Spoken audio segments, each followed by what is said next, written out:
The first step to creating an online store is to get a domain, and later in this video, I'm going to share with you all my tips on how to get the best domain name for your store. Next, we're going to talk about picking your shopping cart platform. Choosing the correct platform makes everything on your store much easier to handle. Then I'll share tips on how to set up your store, including the biggest mistake I've seen beginners make, and I'll show you how to avoid this. After that, we'll talk about all the legal things and how to properly set up your business. Finally, in step 5, I'll share with you the secrets on how to get the customers to come to your website, to come to your store after you've built it. At the end of this video, I'll also share the biggest mistake that new e-commerce store owners make. If you're new to this channel, my name is Ariana, and I quit my 9-to-5 about 4 years ago to pursue my business Vino Cards, and it was the best decision I've made. However, I have made a lot of mistakes as a beginner, so I want to share with you everything that I've learned in the process so that you can avoid all the mistakes that I've made. Now let's dive in and explore the first step to building your store, and that is to get a domain name. So you'll want to find a domain name that pertains to your business idea. And remember that this is going to represent you and it's going to represent your company. So you want to choose a correct URL. So here are a few tips. 1, it needs to be short. If it's really long, Google doesn't necessarily love that, and customers don't like always typing it in, so it's going to cause a lot of issues if it's too long. Number 2, it needs to be easy to spell. If you're trying to come up with some crazy name or something that is too difficult for customers to remember or know how to spell, it's going to be very difficult for them to come to your website. Which leads into number 3, it needs to be easy to remember. Just as it is easy to spell, it also needs to be easy to remember. Otherwise, the customers are not going to come to your domain. There are a lot of different websites that you can buy domain names from, and 2 of my favorites are GoDaddy and Namecheap. I've personally used GoDaddy for my website. And as a bonus tip, when thinking about coming up with a name for your company and your domain name, try to make sure to include a keyword if you want it to rank more on Google. So when someone types in something that represents your company in Google, that's a keyword, and you want to make sure that your domain name contains that. Now for the second step to creating your online business is to pick a shopping cart. This is a really important decision. There are a lot of shopping cart platforms to choose from. There are so many options, but there are only 2 that I would highly recommend looking into, and that is Shopify and WooCommerce. I've used both of these for different scenarios. I'd say 75% of you watching this video should go with Shopify, but the other 25% should go with WooCommerce. So let me break this down. For Shopify, it's about $30 a month to start. It's also easy to use. You don't really need any technological background, and it has a really good community around it. Plus, one of the best parts of it is that it has a lot of useful apps, and this is really important. So if Shopify has something that it's not doing for you, there are a lot of apps that can really create anything imaginable for your Shopify site. For WooCommerce, it only really requires hosting, and to start, it's around $4 a month. That's a lot cheaper to start compared to Shopify, but I'd really only recommend using WooCommerce if you do have that technological background. So that would include HTML, CSS, or JavaScript, or if you're willing to learn them. The one thing about WooCommerce, however, is that it is easily breakable, so if you run into an issue with the site, there's not a lot of great contact support, where Shopify actually does have really good customer service. So if you're looking to start a business, I would 100% go with Shopify because it's definitely worth the money. But if you're looking to maybe explore internet marketing, entrepreneurship, or just to test it out, then WooCommerce is a great option. In fact, if you want to start just a quick small store, then definitely go with WooCommerce. But for my business, or if you wanted to scale it over a long period of time, I would 100% recommend Shopify.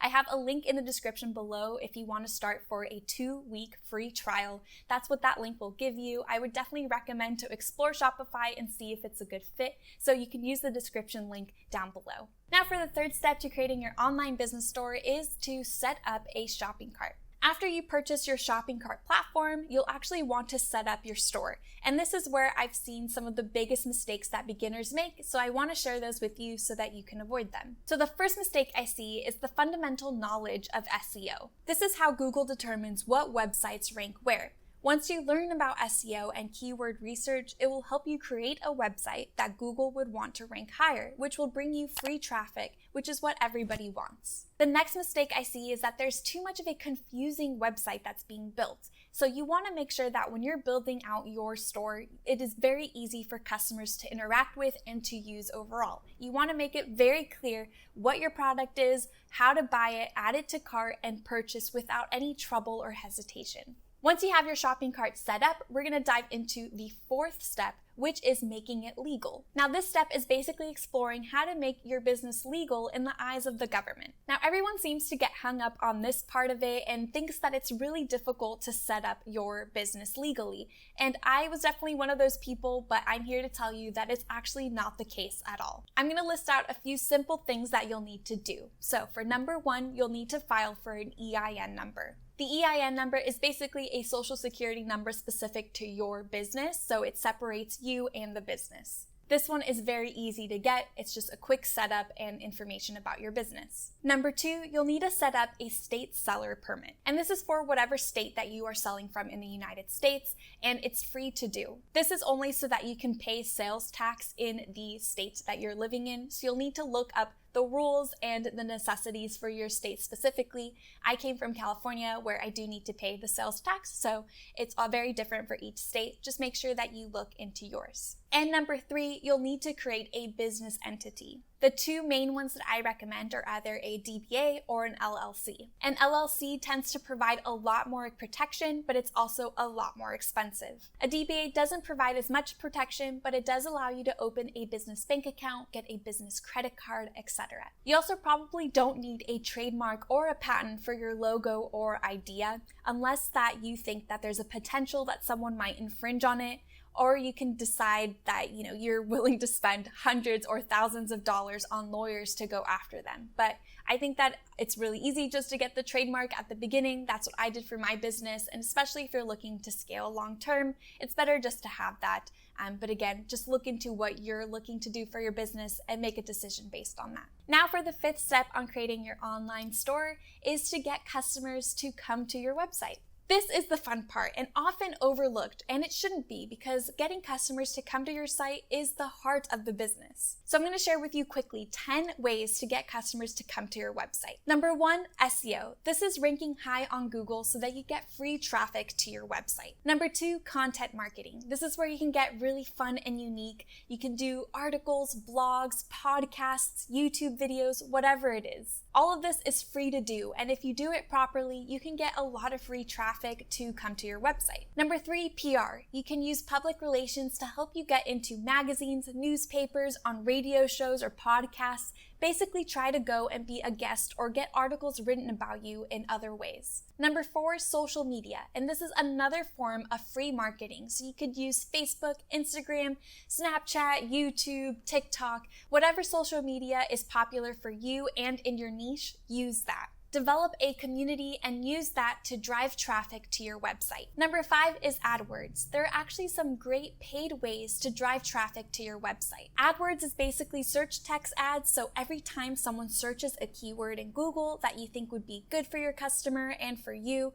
you can show them an AdWord ad and they'll click on your ad and come into your website. Number six is PLA, some product listing ads. You can use product listing ads that specifically show a product, a price tag, so that people can see your product before they click on the ad. So when they click on it, they're more likely to be in on the purchasing mindset because they already saw what your product looks like and are already aware of the price tag. So it's more likely to convert to a sale. Number seven is paid social media ads. And I'm sure you've seen this on your Instagram while you're scrolling or even on Facebook. Whether it's Facebook ads, YouTube, or Instagram ads, all of these work really well if used for the correct kind of product. Number eight is influencers. Not only will they get great images of your product, they'll also share it on their feed or on their stories. And if they have thousands of followers, that's a lot of visibility and potential new customers for your website. Number nine, display ads. You can use Google's ads network to get your banner all across the web. This isn't my favorite way of getting traffic to your website, but it can work for some people. Some websites will even pay you a little bit in order to get a banner on their website. If it's a really niche website, that might be a really good option for you.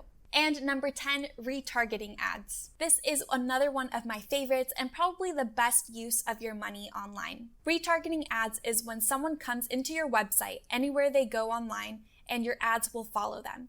These ads work great because they already know about your website, but maybe they haven't purchased it yet. By seeing your ads again and again, they'll come to your website and likely make a purchase. Now for the biggest mistake that I see new e-commerce store owners make when starting their business journey. The biggest mistake I see is that they are selling on their own website, which is great, but they're not taking advantage of sites like Amazon. I personally think that selling on Amazon is much easier than selling on your own website. And this is because Amazon is a very well-known website that millions of people use per year. Not only is it trusted and very easy for customers to buy from, but they can rely on Amazon, so therefore they can rely on your product arriving in time, or if there's an issue, they can refund it. The process is a lot easier and a little less intimidating than going to a different website. With your own website, you also have to spend a lot on marketing, whereas on Amazon, the marketing is almost done for you. You can do pay-per-click, so PPC, for your product on Amazon, but it doesn't compare to how big Amazon is around the world and how many people actually already know about it. For reference, Amazon Prime has already 150 million customers. That's a lot of potential for your product. A typical e-commerce website has a conversion of 1 to 3%, whereas Amazon, that number is between 10 to 30%. And again, the reason for that is because Amazon is trusted by so many people. Amazon also makes up 50% of all e-commerce sales. And that means that 1 out of 2 purchases made online are made through Amazon. So yes, you should definitely build your own website, create that brand, and have that available for customers, but also explore and sell your product on Amazon, because that is a lot more potential for customers and a lot of crossover that you can make. I have an in-depth step-by-step video on how to get started with Amazon from beginning to launch. Click the video here and I'll catch you in that one.